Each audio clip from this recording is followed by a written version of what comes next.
Table बना करके रखो, मेरे साथ साथ लिखोगे तभी एक्चुअल में समझ में आएगा, ठीक है। और नोट्स खोल करके बैठना है रेस्पिरेटरी बैलेंस शीट पढ़ने के लिए। तो ग्लिसरॉल्डिहाइड 3 फॉस्फेट एक तो पहले से ही मौजूद था, DHAP भी कन्वर्ट हो गया, तो ओवरऑल तुम्हारे पास कितना हो गया? तो वो पूरा का पूरा उसके बाद साइकिल देखो हमने लिखा है 2 मॉलिक्यूल। और ये जो NADH बना, इन सबको कहाँ भेजा जा रहा है? सबको भेजा जा रहा है इनर मेम्ब्रेन के पास। जानबूझ करके आपको बाइफरकेट करके दिखा रही हूँ, नहीं तो आपको किताबों में सीधा 8 लिखा रहता है कि देखो बच्चों तुम्हें 8 ATP मिलेगा ग्लाइकोलाइसिस से। Hello students, welcome back to the Raftaar series. और जिस रफ्तार से हम चल रहे हैं बच्चों, रेस्पिरेशन इन प्लांट्स के आखिरी लेक्चर तक पहुंच चुके हैं और जिसमें हम कवर करेंगे, यार देखो हमने ग्लूकोज को तोड़ लिया है, ठीक है, कंप्लीटली तोड़ चुके हैं एरोबिक रेस्पिरेशन के थ्रू। बट उस ग्लूकोज से डायरेक्ट एटीपी की हम बात करें तो हमें 2 ही एटीपी मिला था ना यार, 2 ही एटीपी, यस और नो। फिर हमने NADH और FADH जो भी मिले थे उनको पटक दिया था किसमें? ETS में। पूरी ETS पढ़ी हमने ये जानने के लिए सिर्फ कि एक NADH के पास कितनी एटीपी होती है? 3, और एक FADH के पास कितनी होती है? 2 एटीपी। इस कंसेप्ट को समझने के लिए यार थोड़ी परेशानी हुई होगी। क्यों? क्योंकि एनसीईआरटी हमें परेशान करती है। क्योंकि यार एनसीईआरटी आधी अधूरी रिवाइज हुई है, आधा हमने पुरानी एनसीईआरटी से मटेरियल चुराया, आधी नई एनसीईआरटी से मटेरियल चुराया, है ना। तो हम पुराने एनसीईआरटी के हिसाब से अभी पढ़ रहे हैं कि एक NADH के पास 3 एटीपी है, एक FADH के पास 2 एटीपी है ना। क्योंकि एनसीईआरटी अभी 2.5 और 2.5 और 1.5 एटीपी वाला कंसेप्ट अभी इंट्रोड्यूस आपको नहीं की हुई है। तो कंफ्यूज बिल्कुल भी मत होना, तुमसे जो पूछा जाएगा वो 3 और 2 के रिस्पेक्ट में ही पूछा जाएगा। तो आज हम देखेंगे यार, हमें पता तो चल ही चुका है, आज हम देखेंगे कि एक ग्लूकोज जब हमारे सेल में कंप्लीटली ऑक्सीडाइज हो गया एरोबिक रेस्पिरेशन के पास, एरोबिक रेस्पिरेशन के थ्रू, तो टोटल एटीपी कितनी मिली। कुछ बच्चों ने कैलकुलेट कर लिया होगा कि मैम 38 आएगी, बिल्कुल सही है, ठीक है। और बच्चों उसको हम पढ़ेंगे with the help of respiratory balance sheet. तो तैयार हो जाओ, टेबल बना करके रखो, मेरे साथ साथ लिखोगे तभी एक्चुअल में समझ में आएगा, ठीक है। और नोट्स खोल करके बैठना है रेस्पिरेटरी बैलेंस शीट पढ़ने के लिए। फटाफट खोलो बच्चों की that what is respiratory balance sheet है। तो सारा का सारा हम कैलकुलेट करेंगे with the help of respiratory balance sheet. क्या ये शीट हमें क्या बताती है बच्चों? ये शीट हमें ये बताती है कि कितनी एटीपी बनी है। इस एटीपी में हम डायरेक्ट एटीपी भी काउंट करेंगे, जो हम बोलते हैं सबस्ट्रेट लेवल फॉस्फोराइलेशन, और इसमें हम ऑक्सीडेटिव फॉस्फोराइलेशन वाला भी काउंट करेंगे बच्चों, जिससे किससे एटीपी देखी? NADH एंड FADH, ठीक है। थोड़ा सा ब्रीफ दे देती हूँ, शायद भूल चुके होंगे। तो let's have a revision recap. Glucose का एक मॉलिक्यूल था, किसमें गया? ग्लाइकोलाइसिस में गया। एक स्टेप प्रोसेस नहीं होता, 10 स्टेप प्रोसेस होता है, जिसके थ्रू वो कन्वर्ट हो जाता है 2 मॉलिक्यूल ऑफ पायरुविक एसिड। ये 2 मॉलिक्यूल ऑफ पायरुविक एसिड क्यों मिले थे? क्योंकि हमें 2 ग्लिसरॉल्डिहाइड 3 फॉस्फेट मिला था। 2 ग्लिसरॉल्डिहाइड 3 फॉस्फेट क्यों मिला था? नोट्स खोल करके बैठो बच्चों, तभी रिवीजन का मजा है, अदरवाइज नहीं। नोट्स खोल करके बैठिए कि अभी मेरे को पॉज कर दीजिए, अगर नहीं है आपके पास नोट्स, अपना नोट्स लाइए, अपने सामने खोलिए, उसके बाद कंटिन्यू करिए, ठीक है। तो क्यों मिला था 2 PGL? क्योंकि हमने देखा था कि जब फ्रक्टोज 1,6 बिस फॉस्फेट टूटा था बच्चों, याद करो, तो टूटा था DHAP में और ग्लिसरॉल्डिहाइड 3 फॉस्फेट, है ना। तो ग्लिसरॉल्डिहाइड 3 फॉस्फेट एक तो पहले से ही मौजूद था, DHAP भी कन्वर्ट हो गया, तो ओवरऑल तुम्हारे पास कितना हो गया? 2। तो वो पूरा का पूरा उसके बाद साइकिल देखो हमने लिखा है 2 मॉलिक्यूल। वो पूरा का पूरा चीज कितनी बार चलता है? 2 बार ही चलता है। की वजह से तुम्हें पायरुविक एसिड भी 2 बार मिलते हैं। ये 2 मॉलिक्यूल ऑफ पायरुविक एसिड कहाँ चले जाते हैं? ये क्या है बच्चों? ये है तुम्हारा, ये क्या है? जैसे सेकंड, क्या है? ये है आपका लिंक रिएक्शन। लिंक रिएक्शन कितने टर्न्स चल रही है बच्चों? 2 टाइम्स। कितने टर्न्स? 2 टाइम्स लिखा हुआ है हमने सबने पिछले लेक्चर में भी। कोएसिटाइल कोएंजाइम में बने हैं, तो क्रेब्स साइकिल TCA साइकिल कितने बार चल रही है? 2 बार ही चल रही है। जिसमें हमने क्या देखा था बच्चों? ये जो NADH बना और ये जो NADH बना और ये जो NADH बना, इन सबको कहाँ भेजा जा रहा है? सबको भेजा जा रहा है इनर मेम्ब्रेन के पास। और इस इनर मेम्ब्रेन के पास यहाँ पर क्या चलती है? इनर मेम्ब्रेन के पास यहाँ पर चलती है ये जो हमने लेक्चर में कवर किया है। यहाँ पर ये करते क्या है? यहाँ पर ये इन NADH को क्या करते हैं? NADH को 12 से ऑक्सीडाइज कराते हैं। क्या कराते हैं बच्चों? ऑक्सीडेट कराते हैं, और क्या बनाते हैं? बनाते हैं NAD। दैट मीन्स हमने देखा कि जब ग्लाइकोलाइसिस हो रही थी, ये वाला स्टेप क्या था? ये वाला स्टेप ग्लाइकोलिसिस था जिसको हम ईएम पाथवे भी बोलते हैं, है ना। तो जब ग्लाइकोलिसिस चल रही थी तो 2 NAD+ का रिडक्शन हुआ था टू फॉर्म NADH+2H+, और वही NADH जब ETS में जा रहा है तो दोबारा से NADP+ बना रहा है। दैट मीन्स ये पूरा का पूरा ETS इसीलिए चलता है सो दैट हमें दोबारा से NAD+ मिल जाए, क्योंकि अगर दोबारा से NAD+ नहीं मिलेगा तो ये वाला प्रोसेस दोबारा से कैसे होगा, कंटिन्यू कैसे आएगा। Getting my point.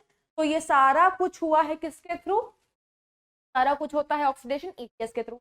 Similarly FADH भी जाता है, कहाँ जाता है, इनर मेम्ब्रेन पर। इसमें भी FADH को क्या करते हैं हम, ऑक्सीडाइज करा देते हैं और हमें क्या मिल जाता है, F।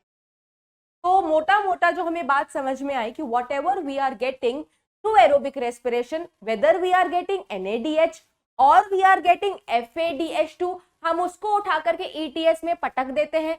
पटकने के बाद उनका ऑक्सीडेशन होता है, ऑक्सीडेशन के बाद हमें दोबारा से NAD+ FAD+ मिल जाता है, सो दैट ये एरोबिक रेस्पिरेशन दोबारा से कंटिन्यू हो सके जब ग्लूकोज का मॉलिक्यूल एंटर करेगा हमारे सेल की। क्लियर है।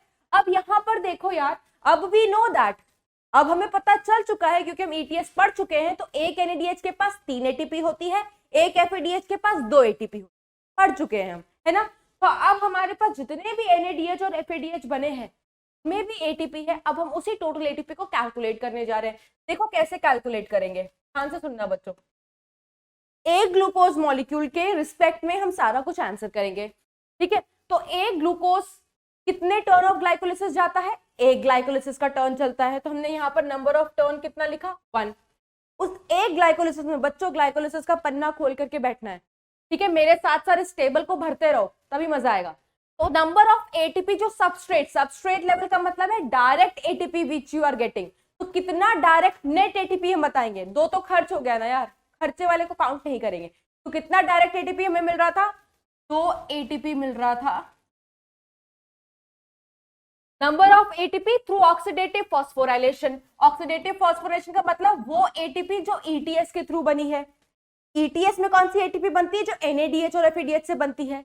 तो यहाँ पर हमें एक ग्लूकोज के लिए जब एक बारी ग्लाइकोलिसिस चली थी तो कितना NADH बना था, कितना NADH बना था बच्चों, 2 ही NADH बना था ना। चलो लिख लो 2 NADH, 2 NADH। अगर एक सिंस 1 NADH has 3 ATP, तो 2 NADH के पास कितना होगा बच्चों, 6 ATP। तो दिस इनडायरेक्ट ATP फॉर्मेशन जो ETS में बना था ऑक्सीडेटिव फॉस्फोराइलेशन कहलाता है। इन दोनों को ऐड कर दो, 6 + 2 8। मैं जानबूझ करके बच्चों, जानबूझ करके आपको बाइफरकेट करके दिखा रही हूं, नहीं तो आपको किताबों में सीधा 8 लिखा रहता है कि देखो बच्चों तुम्हें 8 ATP मिलेगा ग्लाइकोलिसिस से। बट अगर सवाल ही ऐसा ना आए, सवाल तुमसे तोड़ करके पूछा जाए, सवाल तुमसे ऐसे पूछा जाए कि ATP बताओ ग्लाइकोलिसिस में कितनी बनती है थ्रू सबस्ट्रेट लेवल फॉस्फोराइलेशन, तो ये मार्क करना पड़ेगा। अगर पूछा जाए कि ऑक्सीडेटिव फॉस्फोराइलेशन के थ्रू ATP बताओ ग्लाइकोलिसिस में, तो सिर्फ तुम्हें 6 मार्क करना पड़ेगा, ठीक है। दिमाग से काम लेना है। आई ऑलवेज से ये चैप्टर रटने वाला नहीं है, जिस हिसाब का क्वेश्चन होगा उस हिसाब से मार्किंग कर, ठीक है। और हमें पता है बच्चों ETS कराने के लिए तुम्हें क्या चाहिए, ऑक्सीजन। और अगर ऑक्सीजन है दैट मीन्स कौन सी रेस्पिरेशन हो रही है, एरोबिक रेस्पिरेशन। तो अगर आपसे सवाल पूछा जाए कि ग्लाइकोलिसिस में कितनी ATP बनती है जब ऑक्सीजन सेल में हो या एरोबिक रेस्पिरेशन चला हो, तो क्या मार्क करोगे, सिर्फ और सिर्फ, मतलब कितनी बनी तुम्हारे पास, 8। अगर सेम सवाल को मैं ऐसे मॉडिफाई कर दूं कि number of ATP in anaerobic respiration, मतलब जब सेल में ऑक्सीजन नहीं है ना। तो अगर सेल में ऑक्सीजन नहीं है तो क्या ये NADH टूटेगा, टूटेगा। इसको टूटने के लिए ऑक्सीजन चाहिए ना, दैट मीन्स उस टाइम पे तुम ये वाला काउंट नहीं करोगे, सिर्फ क्या काउंट करके चलोगे, यही वाला काउंट करके चलोगे। तो आंसर तब क्या हो जाएगा बच्चों, सिर्फ और सिर्फ 2 ATP। बार बार ही कह रही हूँ, रटना मत, समझने की कोशिश करना है, ठीक है। उसके बाद चलते हैं यार, एक ग्लाइकोलिसिस से तुम्हें 2 पायरुविक एसिड मिला, 2 पायरुविक एसिड की वजह से हमें 2 एसिटाइल कोएंजाइम मिलते हैं। दैट मींस लिंक रिएक्शन का कितना टर्न चला है, 2 टर्न चला है ना। अब हमें बताना है number of ATP through SLP. Link reaction जहां पे नोट्स में लिखा है बच्चों खोलो, क्या तुम्हें कोई डायरेक्ट एटीपी मिलती है? नहीं, शून्य। कोई डायरेक्ट क्वेश्चन भी आ सकता है कि एसएलपी बताओ कितना बना है, कितनी एटीपी बनी है डायरेक्ट लिंक में? शून्य। कितनी? शून्य। उसके बाद ऑक्सीडेटिव फॉस्फोराइलेशन से अगर पूछा जाए तो जब हमने एक लिंक रिएक्शन चलाई थी तो एक NADH लिखा था। दो लिंक रिएक्शन चलाते हैं तो देखो, दो लिंक रिएक्शन चलाते हैं, दो टर्न, तो कितना बन रहा है? 2 NADH। लिख लो बच्चों 2 NADH। तो 2 NADH कितनी एटीपी देगा? 6 एटीपी। तो लिंक रिएक्शन से जो एटीपी मिली पूरी टोटल करके वो कितनी है? 6। तो बच्चों ठीक है, अब दो लिंक रिएक्शन चली तो 2 एसिटाइल कोएंजाइम है। 2 एसिटाइल कोएंजाइम के लिए क्रेब्स साइकिल कितनी बार चलेगी? 2 टर्न चलेगी। अगर आपसे पूछा जाए एसएलपी बताओ, तो जब हमने एक क्रेब्स साइकिल बनाया था बच्चों, है ना, तो कितनी बार एसएलपी चला था? एक बारी। टोटल कितनी बारी चलता है क्रेब्स साइकिल? 2। तो टोटल एटीपी कितना हो जाएगा? 2 एटीपी, या तुम 2 जीटीपी ही लिख सकते हैं। NADH, अब ऑक्सीडेटिव फॉस्फोराइलेशन के थ्रू तुम्हें NADH और FADH देखना है। तो देखो मैम ने यहाँ पर लिखा हुआ है 2 क्रेब्स साइकिल के 2 ATP, substrate level phosphorylation. 2 Krebs cycle के लिए NADH कितने हो जाएंगे? 6, और FADH कितने हो जाएंगे? 2। ये सब कुछ पहले भी डिस्कस कर रखा है बच्चों मैंने, ठीक है। तो देख लो 6 NADH, तो 6 NADH कितनी एटीपी देगा? 6 18 एटीपी। और FADH कितनी देगा? 2 FADH2 बने ना, तो एक FADH2 के पास कितनी एटीपी होती है? 2। 1 FADH2 has 2 ATP, तो 2 2 जा 4 ATP। टोटल कर दो, 18 + 4 22, 22 + 2 24। ठीक है, अब तुम्हें सारी की सारी एटीपी पता है, डायरेक्ट वाली भी इनडायरेक्ट वाली भी। जैसे जैसे क्वेश्चन पूछे उस हिसाब से मार्क करना है। क्वेश्चन किस तरीके से पूछता है, तोड़ तोड़ के भी पूछता है, वो भी मैंने बता दिया है। अब तुम इनको ऐड करो, तुम जब इसको ऐड करोगे बच्चों 24 + 6 30, 30 + 8 38 एटीपी, 38 एटीपी कितनी आई है? 38 एटीपी। बट कभी कभार क्या होता है बच्चों, क्वेश्चन में या ऑप्शन में 38 नहीं होता, तो हम इसको ऐसे लिखते हैं। एक क्वेश्चन तो मैंने ये दिया था। दूसरा जो इंपॉर्टेंट नोट पॉइंट है जो आपने याद रखना है कि जो एटीपी गेन हुआ है, एटीपी गेन हुआ है जो एरोबिक रेस्पिरेशन में, वो कितना हुआ है? 38 according to the respiratory balance sheet which we have prepared. कितना हुआ है? 30। बट कभी कभी किताबों में 36 भी लिखा होता है ना।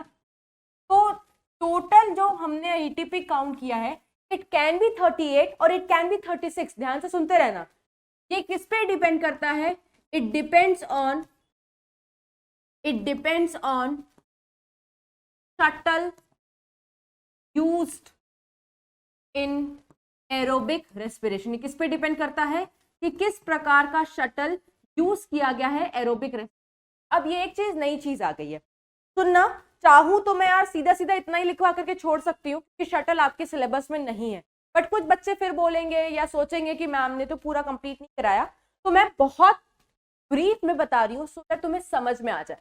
शटल को पढ़ने की आपने जरूरत नहीं है, सिर्फ कंक्लूजन पढ़ना है। वो कंक्लूजन मैं आपको बताऊंगी कि आपको अपने लेवल पर याद क्या करना, ठीक है। पहली बात तो समझ लो शटल होता क्या है। शटल जरिया है, ठीक है। जैसे आपने पढ़ा होगा, सुना होगा, शटल बसेस चलती हैं, शटल मेट्रो चलती है, ठीक है। रॉकेट को भी जो भेजा जाता है, शटल जो स्पेस में भेजा जाता है, वो शटल के थ्रू भेजा जाता है ना। तो शटल एक वो चीज है जिसके थ्रू मोड ऑफ ट्रांसपोर्ट होता है, ठीक है। एक सामान से एक जगह से दूसरी जगह ट्रैवल किया जाता है। क्लियर है? अब शटल का इस्तेमाल कर क्यों रहा है सेल? देखो होता क्या है, ध्यान से सुनते जाना, ध्यान से सुनते जाना। I am going to explain very important.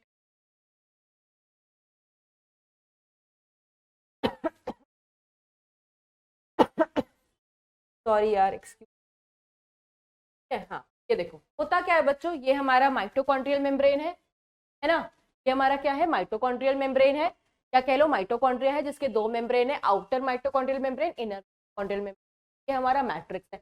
Matrix में क्या क्या चला था? मैट्रिक्स में तुम्हारा चला था लिंक और क्रेब। चाहो तो मैं लिख भी सकती हूँ क्या क्या चला था बच्चों। लिंक रिएक्शन यहीं पर चली थी और Krebs cycle that is cycle भी यहीं पर। लिंक रिएक्शन से तुम्हें NADH मिले, CCA से भी तुम्हें NADH भी मिला था और FADH भी मिला था। क्लियर है? जैसे यहाँ पर देखो लिखा भी हुआ है। तो हमने देखो जब आपको पढ़ाया था तो सीधा सीधा ये बोल दिया था कि ये वाला NADH ETS में पहुंच गया, इनर मेम्ब्रेन पे पहुंच नहीं यार। लिंक और क्रेब का तो मैट्रिक्स में ही प्रेजेंट है, तो मैट्रिक्स इनर मेम्ब्रेन तक जाने में कुछ एनर्जी पैसा वैसा ये बड़े मजे में चला जाता है। लेकिन ग्लाइकोलिसिस वाला जो NADH है ना, मतलब ये वाला NADH ये थोड़े से नखरे हैं, है ना, ये नहीं जाता भाई, इसको ऐसे नहीं जाना है, इसका ना मूड है ना मन है, इसको जाना ही नहीं है, इसके थोड़ा भाव खाता है। इसका क्या मतलब है, इसको ऐसे समझो, ये बनाओ माइटोकॉन्ड्रिया,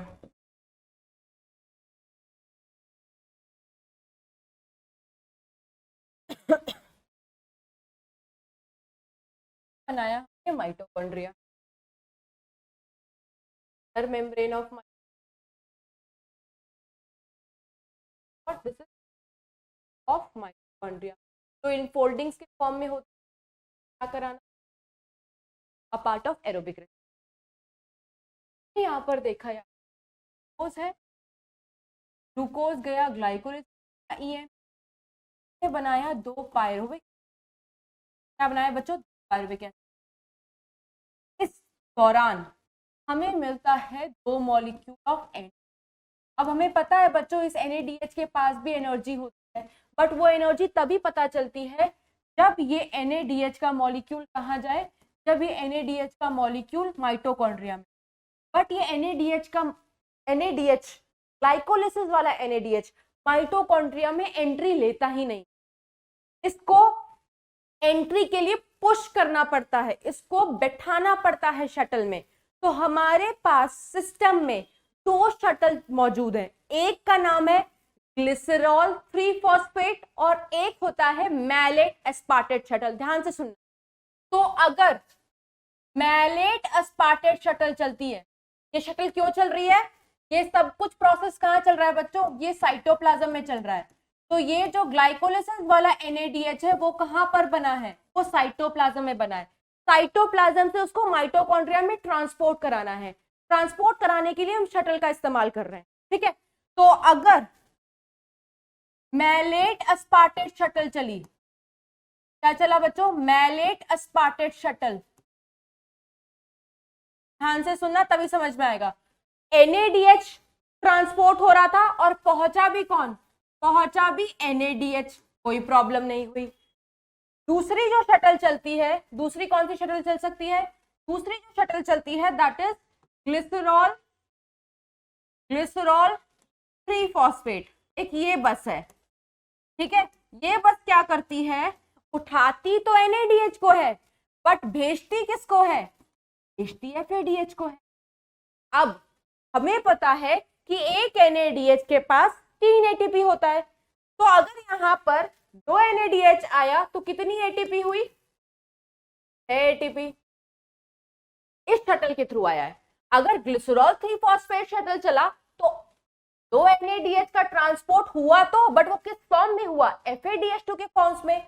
तो हमें पता है कि एक FADH2 के पास 2 ATP होती है, तो यहां से टोटल कितनी बनी, 4। तो डिफरेंस कितने का आ गया बच्चों, डिफरेंस कितने का आ गया, डिफरेंस आ गया 2 ATP। और यही 2 ATP डिफरेंस हमें उधर भी दिखाई दे रहा है। अगर 38 ATP बन रहा है हमारे सिस्टम में, दैट मीन्स कौन सा वाला शटल चला है, मैलेट एस्पार्टेट वाला शटल, क्योंकि NADH था और NADH ही पहुंचा, तो कोई डिफरेंस नहीं आएगा, 38 ATP तो मिलेगा। बट अगर ग्लिसरॉल 3 फॉस्फेट वाला शटल गया तो वो एनर्जी खर्च करा देगा, मतलब आप देख सकते हो FADH2 की वजह से 4 ATP बन रहा है, 2 ATP की कम हो गए, 2 ATP खर्च हो गए ट्रांसपोर्ट कराने के लिए NADH को, कहां से, माइटोकॉन्ड्रिया के अंदर। तो सिंपल सी भाषा यार, जिनको ज्यादा जानना था उनके लिए इतना बता दिया है, नहीं तो सिंपल सा याद रखो यार, जैसे दिल्ली में जो बस की सेवा है वो लेडीज के लिए है, ठीक है, बस एक शटल है।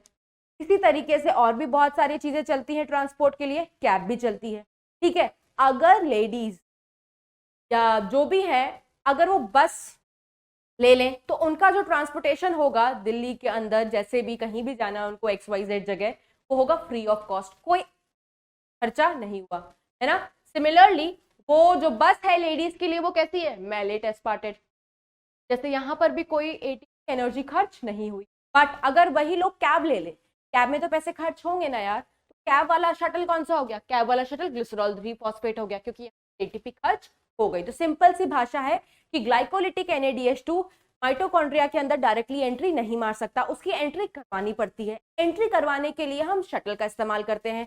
दो तरीके के शटल है, एक शटल पैसा खर्च करवा देता है, कौन सा, ये वाला, और एक शटल पैसा खर्च नहीं करता। बट ये शटल सिर्फ और सिर्फ यूकैरियोट्स में चलते हैं, क्योंकि यूकैरियोट्स में अलग अलग कंपार्टमेंट है, आधी चीजें साइटोप्लाज्म में हो रही हैं, आधी चीजें माइटोकॉन्ड्रिया के अंदर हो रही है, तो हमें शटल का इस्तेमाल करना पड़ रहा है ना। उनमें क्या हो रहा है, प्रोकैरियोट्स की बात करूं मैं, अगर मैं प्रोकैरियोट्स की बात करूं, मान लो ये prokaryotic cell, this is prokaryotic cell, और ये इनका क्या है, साइटोप्लाज्म, और ये इनका क्या है, ये इनका प्लाज्मा मेम्ब्रेन, ठीक है, जो अंदर की तरफ धस जाए तो हम उसको मीजोसोम्स बोलते हैं। तो इनका ग्लाइकोलिसिस भी साइटोप्लाज्म में चला, इनका लिंक भी साइटोप्लाज्म में चला, इनका क्रेब भी साइटोप्लाज्म में चला, और कोई कंपार्टमेंट तो था नहीं। जो भी NADH वगैरह ग्लाइकोलिसिस से निकले या लिंक से निकले, क्रेब से निकले, फटाक से इसको भेज दिया जाता है प्लाज्मा मेम्ब्रेन के पास या मीजोसोम के पास, जहां पर उनको तोड़ करके हम ATP वगैरह जान लेते हैं। दैट मीन्स अगर क्वेश्चन आए कि प्रोकैरियोट्स में शटल चलती है, नहीं चलती है, तो कोई ATP में चेंज आ जाएगा, नहीं आएगा। दैट मीन्स 38 की 38 ही रहेगी प्रोकैरियोट्स में जब एरोबिक रेस्पिरेशन होगा एक ग्लूकोज के मॉलिक्यूल्स, ठीक है। तो देखो ये सारी बातें मैंने इस स्लाइड पर लिखी हुई कि शटल सिस्टम क्या होता है। ग्लाइकोलिटिक का NADH डायरेक्टली माइटोकॉन्ड्रिया में एंट्री नहीं कर सकता, उसके मूवमेंट को कराना पड़ता है, पुश कराना पड़ता है, ट्रांसपोर्ट कराना पड़ता है, जिसके लिए हमें शटल चाहिए होता है। हमारे सिस्टम में यूकैरियोट्स में 2 शटल वर्क करते हैं, एक ये वाला, एक ये वाला। अगर ग्लिसरॉल वाला होगा तो वो कहां कहां पर चलता है, मसल्स और ब्रेन में। मतलब अगर हमारा मसल उस ग्लूकोज को यूटिलाइज कर रहा है या ब्रेन उस ग्लूकोज को यूटिलाइज कर रहा है, तब जो शटल चलेगी ग्लाइकोलिसिस वाले NADH को ट्रांसपोर्ट कराने के लिए, वो ये वाली चलेगी। और अगर ये वाली चल गई तो मसल और ब्रेन में जो ग्लूकोज टूटा उससे ATP तुम्हें कितना मिलेगा, 36। दूसरा रास्ता है मैलेट एस्पार्टेट शटल का, इससे कोई ATP खर्च नहीं होता, ठीक है। ये कहाँ चलती है, हार्ट और किडनी में। दैट मीन्स इनमें अगर एरोबिक रेस्पिरेशन हो रहा है, दैट मीन्स जो टोटल ATP आएगी दैट वुड बी 38, कोई लॉस नहीं। प्रोकैरियोट्स में अभी जैसा मैंने आपको बताया कोई शटल चलती ही नहीं है, तो 38 का। तो ये सारी हमने कहानी पढ़ ली related to respiratory balance sheet. और ये हमने शीट किसकी तैयार की है, एक ग्लूकोज के ऑक्सीडेशन की वजह से जो भी एनर्जी बनती है in aerobic respiration, in which respiration, aerobic respiration, ठीक है बच्चों। तो ये कहानी के बाद, ये कहानी तो हमने सारी कंप्लीट कर ली। इस कहानी के बाद वी विल टॉक अबाउट एक ग्लूकोज जब टूटा ऑक्सीडेशन में, अब तो ग्लूकोज का कंप्लीट ऑक्सीडेशन हुआ ना, चाहे स्टेप बाय स्टेप में हुआ, तो उसके पास एनर्जी हमने बनाई। वो एक ग्लूकोज कितना एफिशिएंट होता है एरोबिक रेस्पिरेशन में जब वो टूटता है एक सेल के अंदर, ठीक है। तो आपको बताती हूँ यार कि हम ATP बनाते क्यों हैं, कि जरूरत आने पर उस ATP को तोड़ा जाए और उससे एनर्जी निकल सके। क्लियर है ना। सिमिलरली यहाँ पर देखो, एक ATP एडेनोसिन ट्राइफॉस्फेट को हम एनर्जी करेंसी बोलते हैं, सेल की भर भर के एनर्जी है, ठीक है। तो उसका एक एक टर्मिनल फॉस्फेट टूटता रहेगा, एनर्जी बनती रहेगी, निकलती रहेगी। देखो एडेनोसिन ट्राइफॉस्फेट है, इसका एक इनऑर्गेनिक फॉस्फेट निकला तो क्या बना लेगा, एडेनोसिन डाइफॉस्फेट, और एनर्जी जो निकलती है उसको क्या बोलते हैं बच्चों, कितनी निकल रही है, 8.1 किलो कैलोरी पर मोल। तो कहने का मतलब ये है कि एक ATP के पास एनर्जी कितनी है, 8.1 किलो कैलोरी पर मोल, ठीक है। तो देखो यहाँ पर लिखा हुआ है, थोड़ा बहुत इतनी मैथ तो तुम्हें आती है बच्चों। 1 ATP has how many kilo calorie energy, 8.1 kilo calorie energy. Total ATP हमें कितनी मिली एरोबिक रेस्पिरेशन में, 38, या तुम 36 भी ले सकते हो। हम जनरली तुम्हें किताबों में 38 लेकर के, 36 क्यों होता है, कैसे होता है, एक्सप्लेन्ड है ऑलरेडी। तो मल्टीप्लाई कर दो एनर्जी जानने के लिए 38 इंटू 8.1, इतनी किलो कैलोरी एनर्जी तुम्हें एक सेल के अंदर मिल रही है जब एक ग्लूकोज सेल के अंदर टूट रहा है। ठीक है, हम जो भी पढ़ रहे हैं बच्चों सेलुलर रेस्पिरेशन पढ़ रहे हैं, तो हम ग्लूकोज के अंदर सेल के अंदर टूटने पर जो एनर्जी मिली हम उसकी बात कर रहे हैं। बट लैब में जब ग्लूकोज को तोड़ा जाता है तो एक ग्लूकोज के पास जो एनर्जी होती है कितनी होती है, 1 ग्लूकोज हैज 686 किलो कैलोरी पर मोल एनर्जी एक ग्लूकोज के पास होती है। ये एक्सपेरिमेंटली देखा गया है बॉम्ब कैलोरी मीटर के थ्रू कि ग्लूकोज के पास कितनी एनर्जी होती है। बट वही एक ग्लूकोज जब हमारी सेल के अंदर टूटता है तो देखो सेल कितनी एनर्जी दे पाता है, तो 7.8। तब एफिशिएंट कितना है, कैलकुलेट करो, 307 कितनी एनर्जी देता है, होती कितनी इसके पास, 86 इंटू 100। अगर तुम मल्टीप्लाई करो दैट मीन्स जो ग्लूकोज है अप्रोक्सीमेटली 50% एफिशिएंट है हमारे सेल के अंदर। ठीक है बच्चों, ये जो मैंने आपको जो भी कैलकुलेशन बताई है ना, ये इस एनर्जी के रिस्पेक्ट में बताई है। एक और एनर्जी के रिस्पेक्ट में आपसे सवाल पूछा जा सकता है, दैट इज किलो जूल पर मोल। बात वही है, आलू को तुम चाहे ग्राम में मेजर करो चाहे किलो में मेजर करो, वो तुम्हारे ऊपर डिपेंड करता है। ठीक है, तरीका है बस। सिमिलरली अगर एक एटीपी की हम टूटने की बात करें, वहां पर यूनिट अलग थी, यहाँ पर यूनिट बात वही, तो हम बोलते हैं एक एटीपी के पास 34 किलो जूल पर मोल है। तो टोटल एटीपी 38 बनी है, एनर्जी कितनी हुई, 38 into 34 that is 1292। That means एक ग्लूकोज जब हमारे सेल के अंदर टूटा है तो इतनी एनर्जी मिली है 1292। बट एक ग्लूकोज के पास एनर्जी कितनी होती है, एक ग्लूकोज के पास जो एक्सपेरिमेंटली देखा गया है ना, दैट मीन्स कितना परसेंट एफिशिएंट हुआ, मिला कितना हमें एक सेल के अंदर 129। एक ग्लूकोज के पास एक्चुअल में होता कितना है 2870। मल्टीप्लाई करो परसेंटेज के फॉर्म में निकालने के लिए 100 से, तो कितना है 45। देखो मैं चाहती तो आपको सीधा लिखवा सकती थी कि ग्लूकोज हमारे सेल के अंदर जब टूटता है तो 45% एफिशिएंट, बट तुम फिर सोचते कैसे, तो ये कैलकुलेशन है। ठीक है, कैलकुलेशन आपको बस समझने के लिए बताई गई है, याद जो आपको रखना है दैट इज 45%। और एक एटीपी के पास एनर्जी 8.1 याद रख सकते हो, 34 याद रख सकते हो, और एक ग्लूकोज के पास एनर्जी कितनी होती है वो भी आपको पता होनी चाहिए। ठीक है बच्चों, तो हमने एरोबिक रेस्पिरेशन के थ्रू एनर्जी एफिशिएंसी भी देख ली है, दैट इज अराउंड 45%। ओके, अब हम नेक्स्ट बात करते हैं बच्चों। नेक्स्ट जो हम बात करेंगे that is amphibolism of Krebs cycle. So अब हम पढ़ेंगे बच्चों what is amphibolism of Krebs cycle, है ना। So amphibolism of Krebs cycle का यहाँ पर कहने का मतलब क्या है, एम्फीबॉलिज्म का मतलब क्या होता है बच्चों, एम्फीबॉलिज्म का मतलब होता है इसमें दो चीजें आती हैं, एक आता है कैटाबॉलिज्म, क्या आता है बच्चों कैटाबॉलिज्म, और क्या आता है एनाबॉलिज्म। अच्छा, what is catabolism and anabolism, catabolism मतलब कैटाबॉलिक प्रोसेस, दैट मींस कोई चीज टूटेगी, तो we can write this catabolism मतलब ब्रेकडाउन। तो इस प्रोसेस में ओवरऑल रेस्पिरेशन में किसका ब्रेकडाउन हो रहा है, ग्लूकोज का ब्रेकडाउन हो रहा है। और एनाबॉलिज्म का मतलब क्या होता है, सिंथेसिस।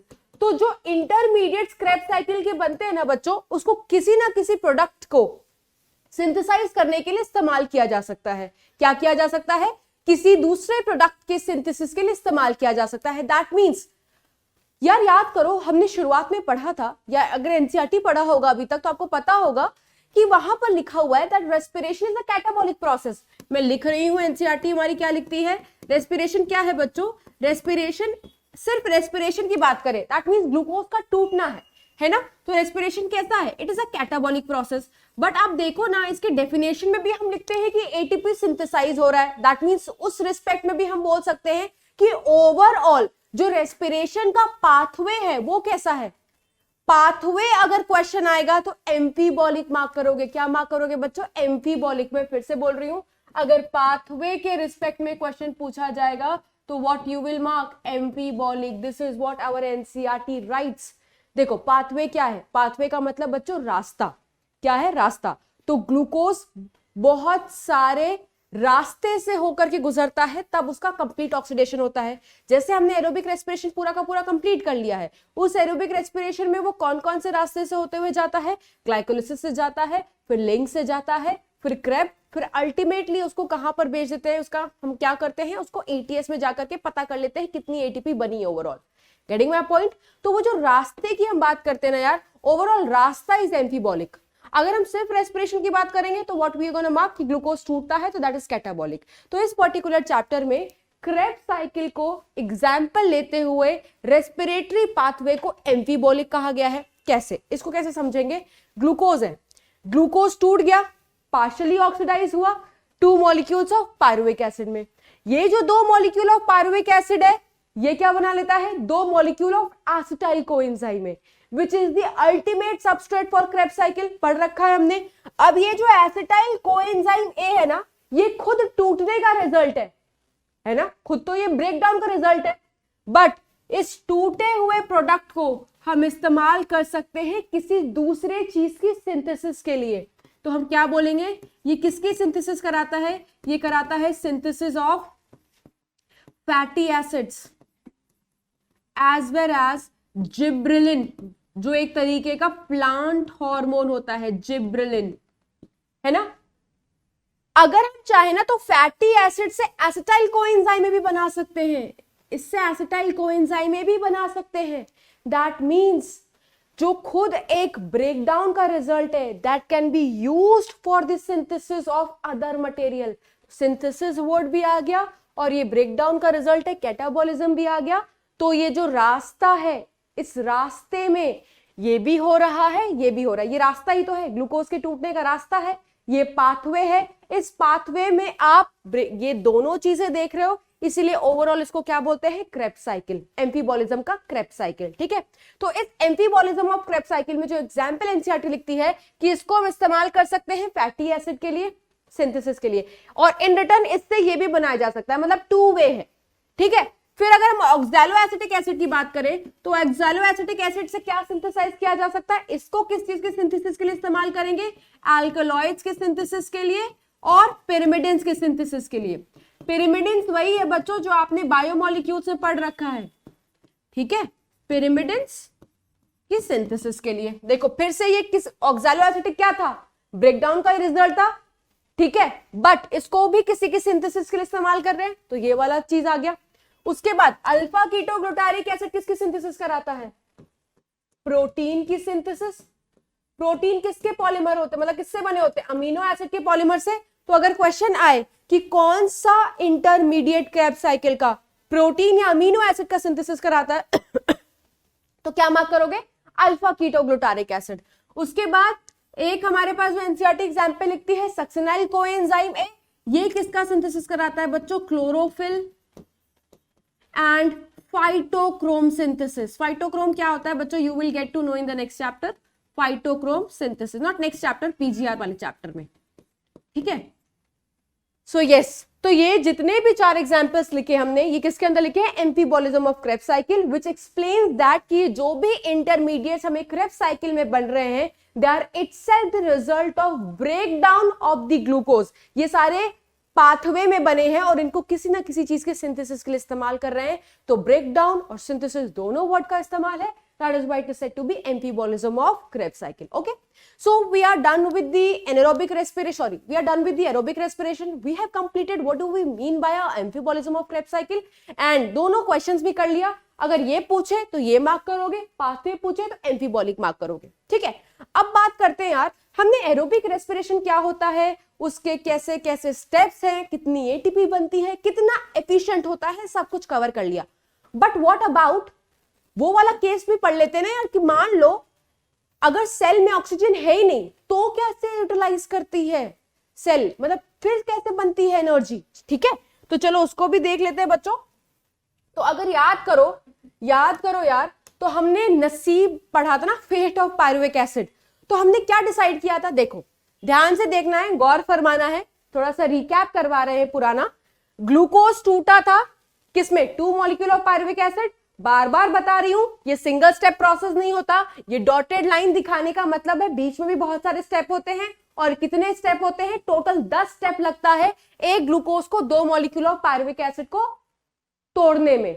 ठीक है, पायरुविक एसिड कितने कार्बन होता है? 2 कार्बन होता है। जब ये पूरा का पूरा प्रोसेस होता है बच्चों, तो हमें क्या क्या मिलता है? Net gain.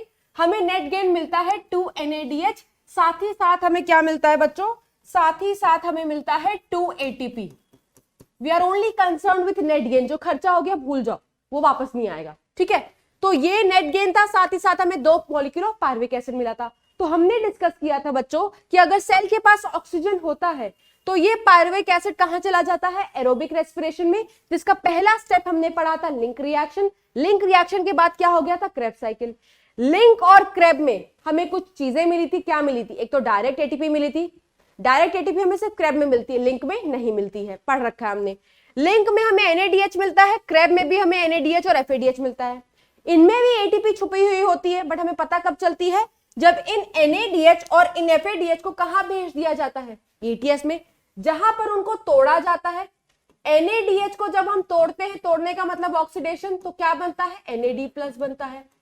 FADH को जब हम तोड़ते हैं, ETS के थ्रू ऑक्सीडाइज कराते हैं, तो क्या बनता है बच्चों? FAD बनता है ना। ग्लाइकोलिसिस वाला NADH भी ETS में जाएगा, यही होगा, NAD+ बनाएगा। बट ग्लाइकोलिसिस वाला जो NADH है, हमने पढ़ रखा है, वो जिद्दी होता है, वो इतने आसानी से ETS में नहीं जाता। क्यों? क्योंकि ये जो ग्लाइकोलिसिस वाला NADH है बच्चों, ये साइटोप्लाज्म में बना हुआ है। वीडियो भी दिखाई थी कल, आज भी ब्रीफ किया था। इसको धक्का देना पड़ता है ETS में जाने के लिए, क्योंकि ये साइटोप्लाज्म में बना है, ये इनर मेम्ब्रेन ऑफ माइटोकॉन्ड्रिया पे चल रही है। तो धक्का देने के लिए हमें शटल का इस्तेमाल करना पड़ता है। बट चाहे तुम धक्का देकर के मारो, ठीक है, कुछ लोग जैसे कुछ बच्चे हैं बहुत मन लगा कर पढ़ते हैं, कुछ डर से पढ़ते हैं, किसी को पुश करना पड़ता है, पर पढ़ते तो अल्टीमेटली सभी है ना, क्योंकि सबको कुछ ना कुछ तो करना है यार लाइफ में। Getting my point? सिमिलरली चाहे तुम इसको धक्का मार के भेजो या जैसे मर्जी भेजो, जाना तो इसको ETS में ही है, जहां पर ये जाकर के ऑक्सीडाइज हो जाता है और NAD+ बना लेता है। दैट मीन्स अगर हम मोटा मोटा जिक्र करें तो ये पूरा का पूरा प्रोसेस हम कवर करते हुए आ रहे हैं। ठीक है, एरोबिक रेस्पिरेशन। और एरोबिक रेस्पिरेशन कराई क्यों रहा है सेल? सिर्फ इसलिए कि एक ATP तो बन जाए, वो तो अलग बात है, वो हमें पता चल जाए, that is a different thing. इसलिए हो रहा है कि NADH को दोबारा से किस में कन्वर्ट किया जा सके? NAD+ में, सो दैट जब सेल में दोबारा से ग्लूकोज की एंट्री हो और ग्लाइकोलिसिस हो तो इस NAD+ को यूज किया जा सके। अगर ये ना हो तो हमें सिस्टम में NAD+ नहीं मिलेगा। तो ये वाला प्रोसेस हम दोबारा से कंटिन्यू कैसे कराएंगे? तो सिर्फ कंटिन्यूएशन में रखने के लिए ये ETS चल रही है कि हमें दोबारा से ये मिल सके। ठीक है, दैट मीन्स ये पूरा प्रोसेस हम एरोबिक करते हुए आ रहे हैं। अब हमें ये एज्यूम करना है कि यार पायरुविक एसिड को सेल में ऑक्सीजन मिले ही ना। तो अगर पायरुविक एसिड को सेल में ऑक्सीजन नहीं मिलेगी तो क्या हो सकता है? अगर सेल में ऑक्सीजन नहीं होगी तो we know that it will enter into anaerobic process. अब एनारोबिक में भी 2 रास्ते हैं। ठीक है, देखना ध्यान से। अगर ऑक्सीजन एब्सेंट होगी तो ये जो पायरुविक एसिड बना है ये किस में चला जाएगा? अल्कोहलिक फर्मेंटेशन में। दूसरा जो इसका रास्ता है किस में जा सकता है? लैक्टिक एसिड फर्मेंटेशन में। और ये दोनों प्रोसेस किसके अंडर आते हैं? एनारोबिक रेस्पिरेशन के। एनारोबिक रेस्पिरेशन में बच्चों पार्शियल ऑक्सीडेशन होता है, कंप्लीट ऑक्सीडेशन नहीं होता। तभी हमने पहले लेक्चर में बोला था कि ये इतना एफिशिएंट नहीं होता है और इसके एंड प्रोडक्ट्स भी अच्छे नहीं बनते। याद करो, ETS का एंड प्रोडक्ट क्या था? Metabolic water. वो तो भैया अच्छी बात है, बट इसका एंड प्रोडक्ट अच्छा नहीं होता। इसका एंड प्रोडक्ट अल्कोहल होता है, इसका एंड प्रोडक्ट लैक्टिक एसिड होता है। ठीक है, तो ये अभी हमने जिक्र किया है कि what will happen when the oxygen will be present and what will happen जब ऑक्सीजन सेल में नहीं होगा। ठीक है, तो ये बात हमने जिक्र कर ली। एक चीज और नोटिस करने वाली है यार, चाहे ये एनारोबिक हो रहा हो चाहे एरोबिक हो रहा हो, ग्लाइकोलिसिस चल ही रही है। तभी हमने उस दिन पढ़ा था कि ये वाला जो प्रोसेस होता है that is a common process. चाहे एरोबिक रेस्पिरेशन हो चाहे एनारोबिक रेस्पिरेशन, ये वाला प्रोसेस चलेगा ही चलेगा। ठीक है, अब देखते हैं यार, हमने ये तो देख लिया था कि एरोबिक रेस्पिरेशन जब होती है तो टोटल 38 ATP बन सकती है, 36 ATP बनती है और 45% एफिशिएंट होता है वो। अब ये देख लेते हैं यार कि जब ये प्रोसेस चलेगा तो ATP कितनी बनती है और कितना परसेंट ये एफिशिएंट है। ठीक है, चलो स्टार्ट करते हैं। सबसे पहले हम बात करेंगे अल्कोहलिक फर्मेंटेशन की। तो अल्कोहलिक फर्मेंटेशन कौन कराता है बच्चों? एक माइक्रोब कराएगा। उस माइक्रोब का नाम क्या है? उस माइक्रोब का नाम है ईस्ट। ईस्ट क्या है बच्चों? ईस्ट एक फंजाई है जिसका साइंटिफिक नेम भी आपने एक बैक्टीरिया बायोलॉजिकल क्लासिफिकेशन चैप्टर में सुन रखा होगा, सैक्रोमाइसीस। ठीक है, ईस्ट कराता है अल्कोहलिक फर्मेंटेशन। और ये जो अल्कोहलिक फर्मेंटेशन है ना, overall that is a 2 step process. मतलब अल्कोहल का बनना it is not a single step process, पूरा का पूरा 2 स्टेप लगता है इसको कंप्लीट होने में। ठीक है, इसको अल्कोहलिक फर्मेंटेशन क्यों बोल रहे हैं? क्योंकि इसका एंड प्रोडक्ट होता है बच्चों, that is what? That is alcohol. That is what? That is alcohol. होता क्या है अगर मैं आपको जिक्र करूं इसमें, तो इसमें होगा क्या? पायरुविक एसिड हमारे सेल में बन गया है। ग्लाइकोलिसिस का एंड प्रोडक्ट क्या होता है? Pyruvic acid. पायरुविक एसिड को अब ऑक्सीजन नहीं मिलेगा, तो ऑक्सीजन जब नहीं मिलेगा तो ये किस में एंटर कर सकता है? एनारोबिक रेस्पिरेशन में। अभी हम किसका केस ले रहे हैं कि मान लो वो किस में एंटर कर गया है? अल्कोहलिक फर्मेंटेशन में। तो ये क्या बना करके निकलेगा? ये बना करके निकलेगा इथेनॉल, अल्कोहल, C2H5OH।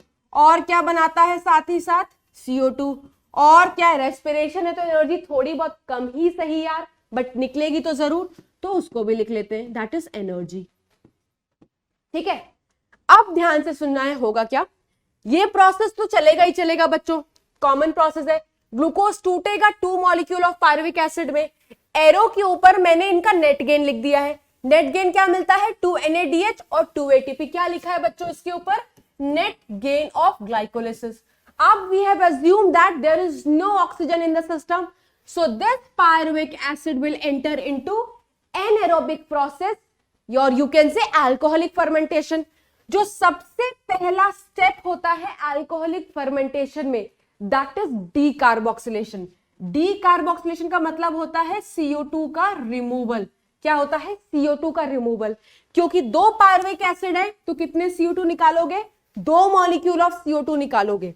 अच्छा, अगर डीकार्बोक्सिलेशन हो रहा है तो बोला है ना एंजाइम रटने की जरूरत नहीं है, एंजाइम का नाम क्या लिख दोगे? डीकार्बोक्सिलेज। क्या लिख दोगे बच्चों? डीकार्बोक्सिलेज। ठीक है, और डीकार्बोक्सिलेशन होने के बाद जो प्रोडक्ट मिलता है हमें, that is acetaldehyde. 2 molecules of acetaldehyde. That means हमने बोला 2 स्टेप प्रोसेस है, बोला ना? पहला स्टेप हो चुका है। पहला स्टेप में क्या हुआ? Removal of oxygen. तो हम इसको ऐसे नहीं लिख सकते, हम इसको ऐसे नहीं लिख सकते कि जो इसका फर्स्ट स्टेप होता है, क्वेश्चन आता है बच्चों याद रखना, फर्स्ट स्टेप क्या है? डीकार्बोक्सिलेशन। डीकार्बोक्सिलेशन। ठीक है, अब देखो फिर क्या होगा? अब ये जो एसिटल्डिहाइड है that will be converted to form 2 molecules of ethanol, और you can just say alcohol। इस प्रोसेस को कराने के लिए जो एंजाइम लगती है उसका नाम है अल्कोहल डीहाइड्रोजिनेज। क्या नाम है? Alcohol dehydrogenase. और इसको अपने एक्टिवेशन के लिए, एंजाइम को अपना एक्टिवेटर भी चाहिए होता है, तो इसके एक्टिवेशन के लिए जिंक आयन चाहिए। क्या चाहिए? Zinc ion. बट बच्चों जब एक कन्वर्जन हो रही होती है ना, तो एक रिड्यूसिंग एजेंट का इस्तेमाल करते हैं। क्या करते हैं? एक रिड्यूसिंग एजेंट चाहिए, है ना? क्योंकि ये जो प्रोसेस हो रही है दैट इज अ रिडक्शन। तो रिडक्शन कराने के लिए you require a reducing agent. कहां से आएगा? इनके पास पहले से है, इनको एक्सटर्नल सोर्स नहीं चाहिए। ये देखो, ये जो NADH बना है ना, ये NADH को ऑक्सीडाइज कर देते हैं और क्या बना देते हैं? NAD+। क्या बना देते हैं? NAD+। अब ये जो NAD+ सिस्टम में बना है, इसको दोबारा से रीयूज कर सकते हैं। कब? जब दोबारा से सिस्टम में क्या चलेगी? ग्लाइकोलिसिस चलेगी। दैट मीन्स यार बेसिक फंडा एरोबिक का भी सेम था, इनका भी सेम है। वो बेसिक फंडा क्या है? एरोबिक में भी हम NADH वगैरह को ले जा करके ETS में NAD+ में ही कन्वर्ट करा रहे थे, है ना? करा रहे थे ना? यहां पर भी हम NADH को NAD+ में ही कन्वर्ट करा रहे हैं। क्यों करा रहे हैं? बार बार बता रही हूं, ये कराना जरूरी है कंटिन्यूएशन बरकरार रखने के लिए, अदरवाइज दोबारा से ग्लाइकोलिसिस नहीं चलेगी, है ना। और क्या हुआ, यहां पर 2 NADH था तो दोनों NADH इस्तेमाल हो गया होगा, तो 2 NAD+ मिल चुका है। दैट मीन्स सेल जब ग्लाइकोलिसिस करके निकला था तो उसके पास क्या था, उसके पास था 2 NADH, उसके पास था 2 पायरुविक एसिड और उसके पास था 2 ATP। ये 2 पायरुविक एसिड को तो हमने खर्च कर लिया 2 इथेनॉल बनाने के लिए, 2 NADH भी खर्च हो गए इथेनॉल को रिड्यूस, मतलब इसको रिड्यूस करा के इथेनॉल बनाने के लिए। तो सिस्टम के पास बचा सिर्फ क्या, सिस्टम के पास सिर्फ यही 2 ATP बचा है। दैट मीन्स अगर आपसे अल्कोहलिक फर्मेंटेशन का नेट गेन ऑफ ATP पूछा जाए तो वो सिर्फ और सिर्फ 2 ही ATP रहेगी, और वो कौन सी, यही वाली 2 ATP, क्योंकि आगे देखो कहीं 2 ATP नहीं बना, कहीं बना नहीं, आगे कहीं NADH बना नहीं, बल्कि ये जो NADH सेल के पास था वो उल्टा खर्च हो गया है। तो याद रखना, there is no net gain of NADH।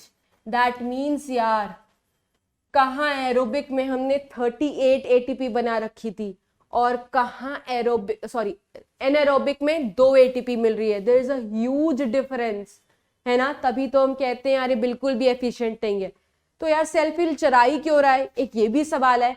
2 he ATP देने के इतनी मेहनत क्यों कर रहा है, क्यों? क्योंकि ऑक्सीजन तो है नहीं, तो एरोबिक प्रोसेस के थ्रू तो ये बना नहीं सकता, तो इस प्रोसेस के थ्रू बना ले। एंड मोर ओवर, अगर सेल के पास ऑक्सीजन नहीं है तो ऐसा नहीं है ना कि वो बिल्कुल ही एनर्जी ना बनाए, something is better than nothing. अगर वो ये कराएगा तो एटलीस्ट ये 2 ATP तो सेल को मिलती रहेगी ना, something is better than nothing ना। इसीलिए 2 मकसद की वजह से चल रही है ये, क्योंकि आपको पता है एफिशिएंट तो बिल्कुल भी नहीं है, ताकि हमें 2 ATP मिलती रहे और ये NAD+ बनता रहे। क्लियर हो गया। तो ये हो गया हमारा अल्कोहलिक फर्मेंटेशन के बारे में। एक और लाइन लिखी हुई है NCERT में कि जो अल्कोहल का कंसंट्रेशन है, अल्कोहल का कंसंट्रेशन है, इट नेवर एक्सीड्स 13%। क्यों? क्योंकि अगर सिस्टम में 13% से ज्यादा अल्कोहल का कंसंट्रेशन हो गया तो जो ईस्ट है उसको बना रहा होता है, ये उनके लिए टॉक्सिक हो जाता है और वो मर जाते हैं, है ना। इसीलिए कभी भी अल्कोहलिक फर्मेंटेशन नेचुरली जब ईस्ट करा रहा है तो 13% से कंसंट्रेशन एक्सीड नहीं करता है, ठीक है। सो बच्चों, this was all about your alcoholic fermentation, ठीक है। तो आपने ये याद रखना है, ये हमें नहीं मिला, उल्टा खर्च हो गया। फाइनल प्रोडक्ट C2H5 होता है along with 2 molecules of CO2। यहां पर हमने 1 molecule ऑफ पायरुविक एसिड था तो सारा 1 था, बट हमें पता है ना अल्टीमेटली कितना पायरुविक एसिड मिलता है, 2। तो सब कुछ कितने बने हैं, 2। ठीक है। ATP बाद में कुछ नहीं बनता है, जो बनता है वो सेल के पास पहले से होता है, उसी को कैरी फॉरवर्ड कर रहा है, ठीक है। अब हम दूसरा केस लेते हैं कि मान लो एनारोबिक में जाएगा तो, बट अब फर्मेंटेशन कौन सा करेगा, लैक्टिक एसिड। उसका अल्कोहलिक नाम इसलिए था क्योंकि एंड प्रोडक्ट अल्कोहल था। इसका लैक्टिक एसिड नाम क्यों है, क्योंकि इसका एंड प्रोडक्ट क्या बनेगा, लैक्टिक एसिड। डिफरेंस सुनना ध्यान से डिफरेंस सुनना। अभी इंदु को मत देखो, कान खोल के बस सुनो। वो 2 स्टेप प्रोसेस था, ये 1 स्टेप प्रोसेस है। वहां पर फंजाई था, यहां पर बैक्टीरिया है जिसका नाम है लैक्टिक एसिड बैक्टीरिया। यस बच्चों, वही बैक्टीरिया जो दही में मिलती है, ठीक है। दूसरा, वहां पर डीकार्बोक्सिलेशन हुआ था, यहां पर कोई डीकार्बोक्सिलेशन नहीं होती। कोई डीकार्बोक्सिलेशन नहीं होती मतलब यहां पर कोई CO2 भी नहीं बनेगा, ठीक है, कोई CO2 नहीं बनेगा। बट यस, रेस्पिरेशन तो हुआ ही है, तो यहां पर एनर्जी तो मिलेगी ही मिलेगी, ठीक है। अब फटाफट देखना है, डिफरेंस सुन लिया ना, अब समझना है हुआ क्या है बच्चों। ये तो वही चीज है, ग्लूकोज को हमने क्या बनाया, पायरुविक एसिड। किस प्रोसेस के थ्रू, ग्लाइकोलिसिस के थ्रू। ये जो 2 NADH और ये 2 ATP लिखी है, ये क्या लिखी हुई है, नेट गेन ऑफ ग्लाइकोलिसिस।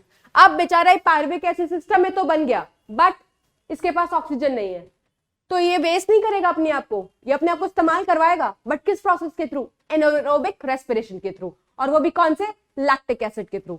तो ये फटाक से एक ही स्टेप लेता है, ज्यादा मेहनत नहीं करता, एक ही स्टेप लेता है और किसमें कन्वर्ट हो जाता है, लैक्टिक एसिड में। So the end product is lactic acid. That is why such fermentation is called as lactic acid fermentation. ठीक है, 2 मॉलिक्यूल पायरुविक एसिड का था तो 2 लैक्टिक एसिड बने, बट इसको बनाने के लिए तुम्हें क्या चाहिए, रिड्यूसिंग एजेंट चाहिए। कहां से आ रहे हैं रिड्यूसिंग एजेंट, सिस्टम में पहले से। कौन से, NADH और 2H+। 2 NADH है, दोनों NADH का इस्तेमाल हो जाता है for the formation of 2 molecules of lactic acid, और वो ऑक्सीडाइज हो जाते हैं क्या बनाने के लिए, 2 मॉलिक्यूल्स ऑफ NAD+, जैसे वहां पर हुआ था, सो दैट सिस्टम में दोबारा से NAD+ आ जाए और उसको दोबारा से रीयूज किया जा सके, है ना। जहां पर भी NADH बने या NAD+ बने, जो एंजाइम आती है वो क्या होती है, डीहाइड्रोजिनेज। क्या आती है, डीहाइड्रोजिनेज। बट इस एंजाइम के आगे क्या लिखा हुआ है, लैक्टिक एसिड डीहाइड्रोजिनेज। देखो यार, हमने एक कंसेप्ट पढ़ा था कि जहां जहां पर एटीपी बनती है या एटीपी टूटती है वहां पर एंजाइम का नाम काइनेज होता है, जहां पर टूट रही है वहां पर सबस्ट्रेट का नाम लगाते हैं। याद करो, सब कुछ बताया हुआ है। जहां पर बन रही होती है वहां पर प्रोडक्ट का नाम लगाते हैं, है ना। सिमिलरली हमने बहुत जगह पढ़ा है कि NAD+ कन्वर्ट होता है किसमें, NADH में। इस प्रोसेस को क्या बोलते हैं, इस प्रोसेस को रिडक्शन बोलते हैं। ठीक है, और इस प्रोसेस को क्या बोलते हैं बच्चों, ऑक्सीडेशन बोलते हैं। क्लियर है, कहां पे ऑक्सीडेशन होती है, कहां पे रिडक्शन होती है, ऑक्सीडेशन रिडक्शन क्या होता है, ये भी हमने सारा कुछ पढ़ रखा है। अब एंजाइम के रिस्पेक्ट में कैसे समझोगे यार, देखो यहां पर NADH बना है, ठीक है, तो एंजाइम का नाम क्या लगेगा, एंजाइम का नाम लगेगा डीहाइड्रोजिनेज। क्या लगेगा बच्चों, डीहाइड्रोजिनेज। यहां पर NAD+ बना है, यहां पर भी एंजाइम का नाम क्या लगेगा, डीहाइड्रोजिनेज जैसे। बट डिफरेंस क्या है, कहां पर सबस्ट्रेट लगाएंगे, कहां पर प्रोडक्ट लगाएंगे। देखो जैसे यहां पर बात करूं, यहां पर जहां पर NAD+ बन रहा होगा वहां पर तुम प्रोडक्ट का नाम लगा दोगे। ठीक है, तो यहां पर NAD+ बन रहा है ना, तो यहां पर प्रोडक्ट का नाम लगा दोगे पहले। जहां पर NADH बन रहा होगा वहां पर सबस्ट्रेट का नाम लगा दोगे। जैसे बच्चों सारा कुछ ना खेल तुम्हारे याद करने का है, थोड़ा सा ट्रिक्स है, थोड़ा सा निमोनिक्स है। याद रखो, क्रेब साइकिल खोल के बैठो, थोड़ा सेकंड दे रही हूं, पन्ना पलटो बच्चों, पन्ना, क्रेब साइकिल आ जाओ। क्रेब साइकिल में ऑक्सैलो एसिटिक एसिड जब बना था, किससे बना था, मैलिक एसिड से। तो डीहाइड्रोजिनेज एंजाइम लगा हुआ है, नहीं लगा हुआ है, बट वहां पर नाम क्या लिखा है हमने एंजाइम का, मैलेट डीहाइड्रोजिनेज। क्यों, सबस्ट्रेट का नाम क्यों जोड़ा, क्योंकि वहां पर NADH बना था। जहां पर NADH बनेगा सबस्ट्रेट का नाम आएगा, जहां पर NAD+ बनेगा वहां पे प्रोडक्ट का नाम आएगा। वहां पर NAD+ बना, इसीलिए प्रोडक्ट का नाम लगा दिया, लैक्टिक एसिड कर सकते हो या लैक्टेट डीहाइड्रोजिनेज। ठीक है, तो बहुत छोटा छोटा कंसेप्ट है जो आपको साथ ही साथ पढ़ा रहे हैं, है ना। हुआ क्या, यहां पर भी ये जो 2 NADH सिस्टम के पास था ये खर्च हो गया, 2 पायरुविक एसिड भी खर्च हो गया 2 लैक्टिक एसिड बनाने के लिए। तो सिस्टम के पास सिर्फ बचा क्या, सिस्टम के पास सिर्फ 2 ATP बचा। 2 मॉलिक्यूल ऑफ पायरुविक एसिड था तो लैक्टिक एसिड भी कितना बना होगा, 2 मॉलिक्यूल ऑफ लैक्टिक एसिड। साथ ही साथ एनर्जी बनी होगी, भले ही कम बनी हो। और क्या हमने पढ़ा था कि देयर इज नो CO2। अच्छा, एक और चीज बताते हैं जो NCERT में है बच्चों, ये देखो, हम बोल रहे हैं कि जब एरोबिक रेस्पिरेशन चलती है तो NADH और FADH का ऑक्सीडेशन होता है ETS में, पढ़ा है ना। ऑक्सीडेशन से तो हमें पता चली थी ATP। तो ये जो ऑक्सीडेशन होता है ना, ये जो ऑक्सीडेशन होता है ETS के थ्रू, ये कंपैरेटिवली फास्ट होता है। किससे कंपेयर कर रहे हैं, एनएरोबिक रेस्पिरेशन से। एरोबिक रेस्पिरेशन में जो इनका ऑक्सीडेशन हो रहा है, ये वाला और ये वाला, ये फास्ट होता है। वेयर एज यहां पर जो NADH का ऑक्सीडेशन हो रहा है वो क्या हो रहा है, स्लो। यहां पर जो NADH का ऑक्सीडेशन हो रहा है, चाहे लैक्टिक एसिड में चाहे अल्कोहलिक फर्मेंटेशन में, दैट इज स्लो। ये NCERT लाइन है कि यहां पर स्लो ऑक्सीडेशन होगा NADH का। ठीक है, तो हर चीज स्लो हो रही है तो ऑब्वियसली एफिशिएंसी पे भी फर्क आएगा। देख लेते हैं कितना फर्क आएगा। देखो, एरोबिक में हमें मिला था 38 ATP, चाहे तुम 36 कर सकते हो, डिपेंड करता है शटल हमारा कौन सा इस्तेमाल हुआ था। बट इसमें तो 2 ही ATP मिला ना यार। तो मैं अगर आपको सिर्फ ATP में कंपेयर कराऊं, ना जाऊं 8.1 किलो कैलोरी पर, ना जाऊं 34 किलो जूल एनर्जी होती है ATP के पास, मत करो कैलकुलेशन। सीधा सीधा तुम्हें यही फर्क दिख रहा है, 2 ATP और 38 ATP। मिलती 2 एटीपी है एनारोबिक रेस्पिरेशन में, और एरोबिक में कितनी मिलती है 38। तो अगर मैं एफिशिएंसी आपको सीधा सीधा लेमन लैंग्वेज में समझाऊं तो ये देखो, जो एनर्जी एफिशिएंसी होती है एनारोबिक रेस्पिरेशन में, हमें सिर्फ नेट गेन 2 एटीपी का है, बाकी सारा खर्च खुर्च हो गया है ना। तो एफिशिएंसी कितनी आई 2 एटीपी। एरोबिक में कितनी बनती है, एरोबिक से ही तो हमें कंपेयर करना है, एरोबिक में कितनी बनती है 38 या 36, 100 से मल्टीप्लाई करोगे इट विल कम अराउंड 5%।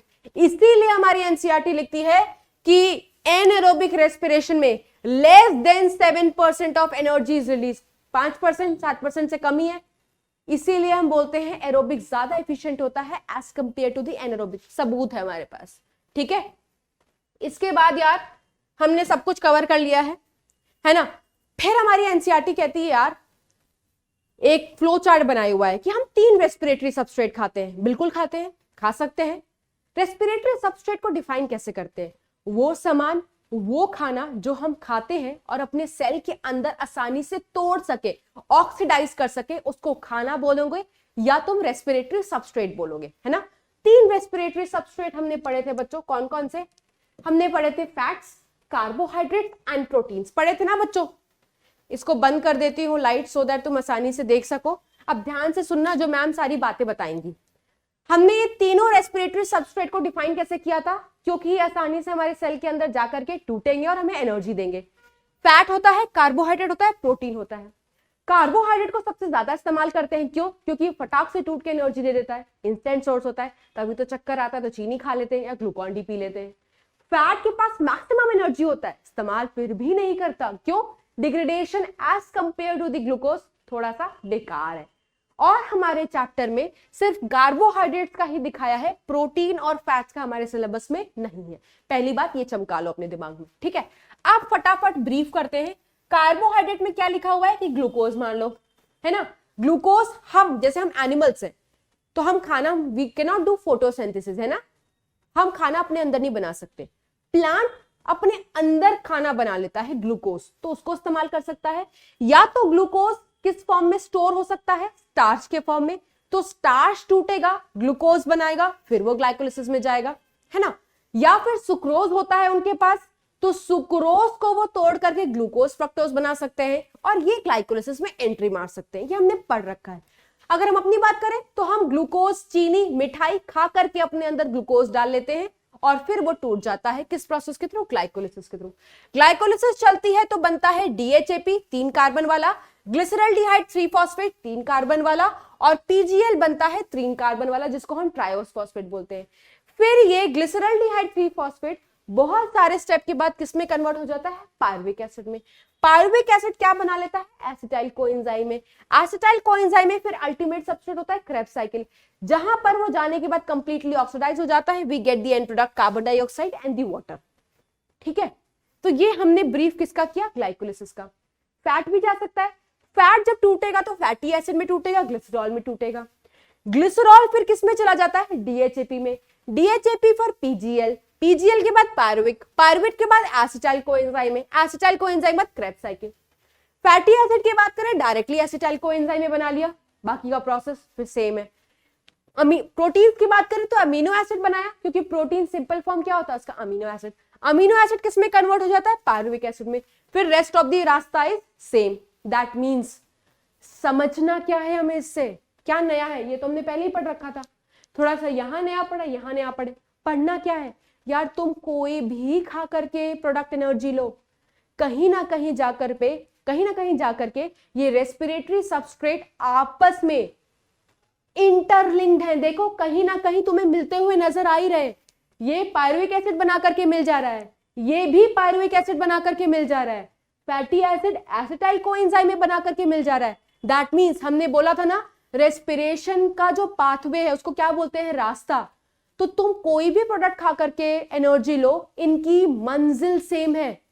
रास्ते भले अलग अलग है, मंजिल सेम है। और वो मंजिल कहां को ले जाती है, क्रेब्स साइकिल। और क्रेब्स साइकिल का अल्टीमेट सबस्ट्रेट कौन होता है, एसिटाइल कोएंजाइम में। तो अगर आपसे सवाल पूछा जाए बच्चों कि आप चाहे प्रोटीन खाओ, चाहे कार्बोहाइड्रेट खाओ, चाहे फैट खाओ, जो कॉमन प्रोडक्ट बनेगा वो कौन सा बनेगा, the common food product formed is acetyl coenzyme में। देख लो आंख खोल करके बड़ी बड़ी, ये बन ही रहा है। कुछ बच्चों को लग रहा होगा पायरुविक एसिड कॉमन प्रोडक्ट है, नहीं बच्चों, पायरुविक एसिड ये थोड़ी बना रहा है, ये तो सीधा एसिटाइल कोएंजाइम में बना रहा है ना। तो तुम देख लो, तीनों में से कोई भी खा करके एनर्जी लो, हमारा सेल कोई भी तोड़े, एसिटाइल कोएंजाइम में बनेगा ही बनेगा, because that is the ultimate substrate which will enter Krebs cycle. ये क्वेश्चन बहुत बार पूछा गया है, ठीक है, तो याद रख लेना। Okay, so this was all about the interconnection between the three respiratory substrate. इसके बाद जो हमें पढ़ना है बच्चों, that is respiratory quotient. Respiratory quotient क्या होता है यार? रेस्पिरेटरी कोशेंट होता है volume, ratio of CO2 evolve by volume of oxygen consumed. ठीक है, अब यहां से जो हमें समझ में आ रहा है बच्चों कि ऑक्सीजन कंज्यूम कब करोगे तुम? एरोबिक पाथवे में, एरोबिक रेस्पिरेशन में। तो ये तो सीधा सीधा आरक्यू सिर्फ हम एरोबिक रेस्पिरेशन का निकाल सकते हैं भाई, डेफिनेशन देख करके तो यही लग रहा है। तो इससे हम क्या समझेंगे? अगर आपसे एनएरोबिक रेस्पिरेशन का आरक्यू पूछ लिया जाए तो क्या करोगे यार? आरक्यू हो गया, न्यूमरेटर तो CO2 हो गया, बट डिनोमिनेटर तो 0 हो गया, और जब डिनोमिनेटर 0 हो जाए तो क्या बोलते हैं यार, इतनी बेसिक मैथ्स तो सबको आती है, दैट इज इनफाइनाइट। तो अगर पूछा जाए आरक्यू एनएरोबिक रेस्पिरेशन में कितना होता है? इनफाइनाइट। क्यों? क्योंकि वहां तो शून्य है ना, ऑक्सीजन, डिनोमिनेटर शून्य हो गया। ठीक है, इसके अलावा एग्जाम्पल्स कुछ और दे रखे हैं एनसीईआरटी में, तो वो देख लेते हैं यार, एग्जाम्पल्स देख लेते हैं, क्या एग्जाम्पल्स देख रखे हैं। ठीक है,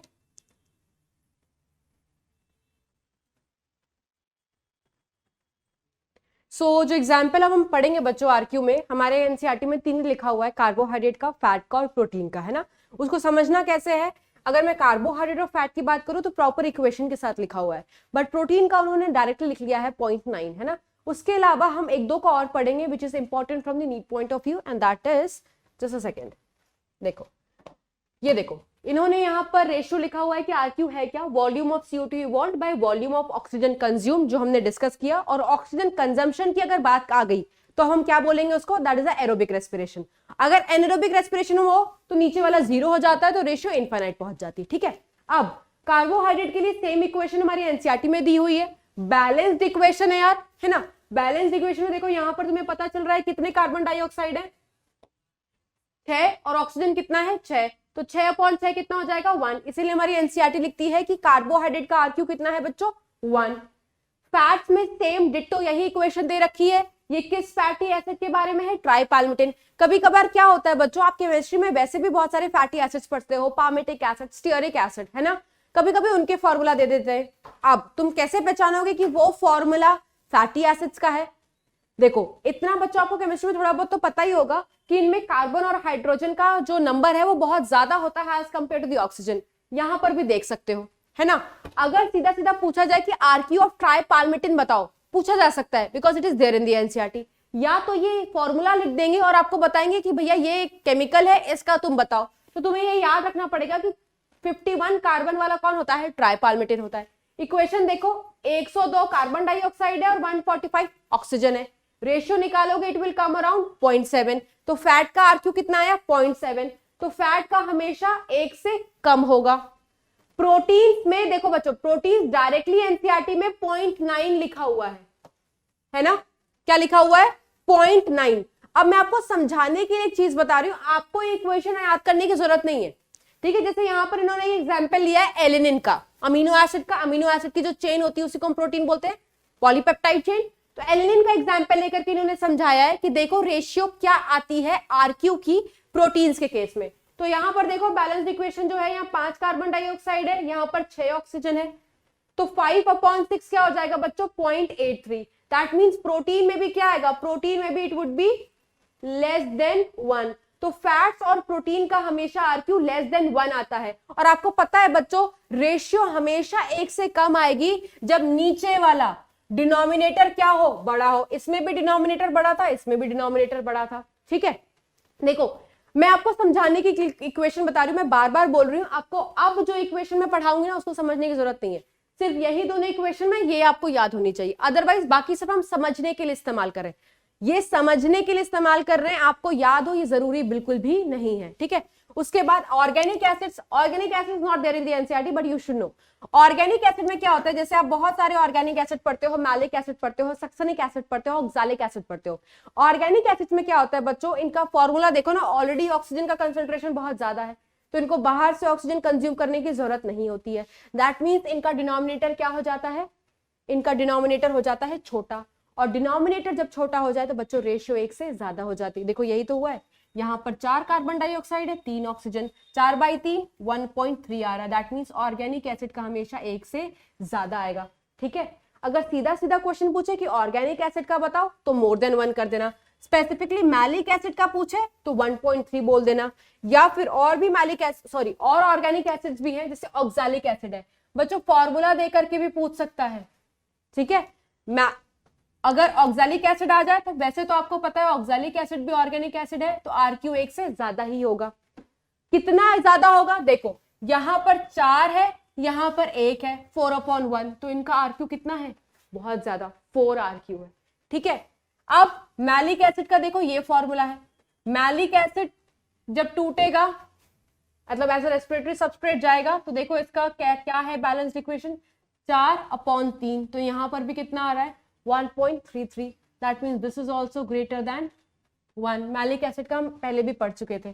फिर सक्सेनिक एसिड का देखो ये एग्जाम्पल है, सक्सेनिक एसिड का ये फॉर्मूला है, यहां पर रेशियो कितनी आ रही है 8/7, 1.14, ये भी 1 से ज्यादा। तो ये सारे परसेंटेज जितनों में भी 1 से ज्यादा आ रहा है, ये सारे के सारे ऑर्गेनिक एसिड्स हैं। तो ऑर्गेनिक एसिड्स में हमेशा आरक्यू की जो रेशियो आएगी that would be more than 1, क्योंकि डिनोमिनेटर होता है ऑक्सीजन का कंजप्शन, दैट वुड बी कम, नीचे वाला कम, रेशियो 1 से ज्यादा। ठीक है, स्पेसिफिकली पूछा जाए तो याद रखना ऑक्सैलिक का 4, मैलिक का 1.33, सक्सेनिक का 1.14। फिर यहाँ पर इन्होंने एनारोबिक का भी दे रखा है, एनारोबिक में नीचे वाला 0 हो जाएगा, तो रेशियो क्या हो जाएगी बच्चों, इनफाइनाइट। ठीक है, so this was all about the respiratory question. अब हम 2-3 क्वेश्चंस कर लेते हैं बच्चों। हाँ, कुछ बच्चे ना परेशान होते हैं क्वेश्चंस और प्रैक्टिस, बच्चों क्वेश्चंस आपको प्रैक्टिस करवाए जाएंगे। आप देख रहे हो बहुत सारे सब्जेक्ट्स में प्रैक्टिस सेशन हो रहा है, तो पेशेंस रखो थोड़ा, तुम्हें भी प्रैक्टिस सेशंस मिलेगा। अभी तो हम इस लेक्चर्स के थ्रू अपने कंटेंट प्रिपेयर कर रहे हैं, तो बढ़िया तरीके से कंटेंट प्रिपेयर कर लो, नोट्स प्रिपेयर कर लो, पढ़ लो, फिर प्रैक्टिस सेशन करना, मजा आएगा। ठीक है, अब 2-3 क्वेश्चंस कर लेते हैं यार, हम भी अपनी प्रैक्टिस कर लेते हैं with the help of certain questions. देखो यहाँ पर तुम्हें RQ वैल्यू के अकॉर्डिंग इन सारे केमिकल्स को अरेंज करना है। अब तुम सोचोगे मैम C4H6O5 क्या है, बच्चों ये एक तरीके का ऑर्गेनिक एसिड है। ठीक है, कौन सा है, टेबल बताना, अभी चेक कर लो। C18H36, देखो कार्बन और हाइड्रोजन का नंबर बहुत ज्यादा है as compare to the oxygen, और अभी मैंने एक ट्रिक बताई थी, मतलब ये क्या है, फैटी एसिड। C6H12O6, तो बच्चे को पता होगा ये ग्लूकोज है। फिर सक्यूलेंट्स और नाइट, ये क्या मतलब यार, सक्यूलेंट्स वो वाले प्लांट है जो डेजर्ट में रहते हैं, जैसे तुम्हारे कैक्टस हो गए, और आपको पता है डेजर्ट में टेम्परेचर बहुत ज्यादा होता है और बारिश तो निग्लेजिबल है। अब अगर वैसे प्लांट अपना स्टोमेटा दिन में खोल दे तो बहुत ज्यादा पानी लॉस हो जाएगा, और वहां बारिश वगैरह तो होती नहीं कि वो पानी के जो लॉस है उसको पूरा कर पाए। तो ये क्या करते हैं, इनमें भगवान ने एक अलग तरीके की एडेप्टेशन दे रखी है। ठीक है, क्या करते हैं ये अपना स्टोमेटा दिन में खोलते नहीं, ये भी बहुत स्मार्ट है, क्योंकि इनको पता है पूरा का पूरा पानी निकल जाएगा इनके प्लांट से, तो ये अपना स्टोमेटा दिन में बंद रखते हैं और रात में खोलते हैं। ये देखो दिन में क्या है, बंद किया हुआ है, खोलते कब है, ये रात में खोलते हैं। तो रात में स्टोमेटा खोलेंगे, यहां पर अगर दिन में स्टोमेटा बंद है तो कोई गैसेस एक्सचेंज नहीं हुआ, रात में अपना स्टोमेटा खोला तो बाहर से CO2 ये अंदर ले रहा है। दैट मीन्स रात में ये सक्यूलेंट CO2 इवॉल्व कर ही नहीं रहे हैं, और अगर CO2 इवॉल्व कर ही नहीं रहे हैं, न्यूमरेटर ही 0 हो जाए तो रेशियो क्या हो जाएगी बच्चों, 0। तो मैंने आपको सबका बता दिया है, ऑर्गेनिक एसिड है तो it would be greater than 1, fatty acid है तो 0.7, ग्लूकोज है तो 1, सक्यूलेंट्स है तो 0। Now you can arrange in the ascending order. ठीक है, इजी है। नेक्स्ट हम पढ़ेंगे, एक क्वेश्चन है, रेस्पिरेटरी क्वेश्चन बताना है ट्राइपार्मेटिन का। ट्राइपार्मेटिन क्या होता है बच्चों, फैट है, पढ़ा था अभी हमने, इसकी रेशियो कितनी आई थी, 0.7। ठीक है, नेक्स्ट है, where is the respiratory electron system located. ETS कहाँ चलती है बच्चों, अगर मैं यूकैरियोट की बात करूं तो यूकैरियोट के पास माइटोकॉन्ड्रिया होता है और माइटोकॉन्ड्रिया का जो इनर मेम्ब्रेन है, माइटोकॉन्ड्रिया का जो इनर मेम्ब्रेन है वहीं पर क्या चलती है, एटीएस। और मैंने आपको ये भी बता रखा है ये यूकैरियोट के रिस्पेक्ट में है। अगर प्रोकैरियोट के रिस्पेक्ट में आ जाए तो ये सब कहाँ चलती है, मीजोजोम्स में। मीजोजोम्स क्या होते हैं, प्लाज्मा मेम्ब्रेन, ठीक है। क्योंकि यहाँ पर प्लांट्स है, प्लांट्स क्या होते हैं, यूकैरियोट, तो यूकैरियोट में कहाँ चलती है बच्चों, ये क्या है, inner mitochondrial membrane, inner mitochondrial membrane, ठीक है। क्रेब और टीसीएस साइकिल के बारे में पूछता या लिंक के बारे में पूछता तो मैट्रिक्स मार्क करते, क्या मार्क करते, मैट्रिक्स ऑफ माइटोकॉन्ड्रिया, क्योंकि प्लांट्स यूकैरियोट है और यूकैरियोट में हमने सब कुछ पढ़ रखा है कि लिंक और टीसीए कहाँ चलती है, मैट्रिक्स में, ईटीएस कहाँ चलती है, इनर मेम्ब्रेन में, ठीक है। नेक्स्ट हम देख लेते हैं कि प्रोकैरियोटिक सेल में number of ATP generated from 1 glucose. देखो 1 ग्लूकोज से बच्चों 38 और 36 एटीपी बनता है ना, नॉर्मली हमने पढ़ा हुआ है। 38 नॉर्मली बनता है, 36 बन सकता है जब शटल लगे, और वो भी कौन सा शटल लगे, जब ग्लिसरॉल 3 फॉस्फेट वाला शटल लगे। बट ये शटल सिर्फ और सिर्फ यूकैरियोट्स में चलते हैं, है ना, बताया है ना कि प्रोकैरियोट्स को शटल की जरूरत नहीं पड़ती है। तो क्वेश्चन किसके रिस्पेक्ट में, प्रोकैरियोट्स के रिस्पेक्ट में। तो बच्चों शटल चली ही नहीं तो एटीपी कितनी होगी, 38, ठीक है।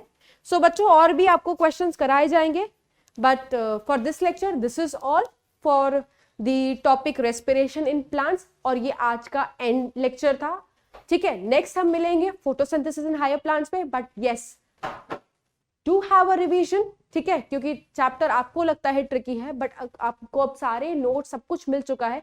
अब just you need to do the revision part, content को अपने स्ट्रॉन्ग करो बच्चों, जो आपको मिल चुका है, और रिवीजन करो, बढ़िया होगा तुम्हारा प्रैक्टिस सेशन, ठीक है। तो मिलते हैं बच्चों नेक्स्ट लेक्चर में, तब तक के लिए bye bye and take care.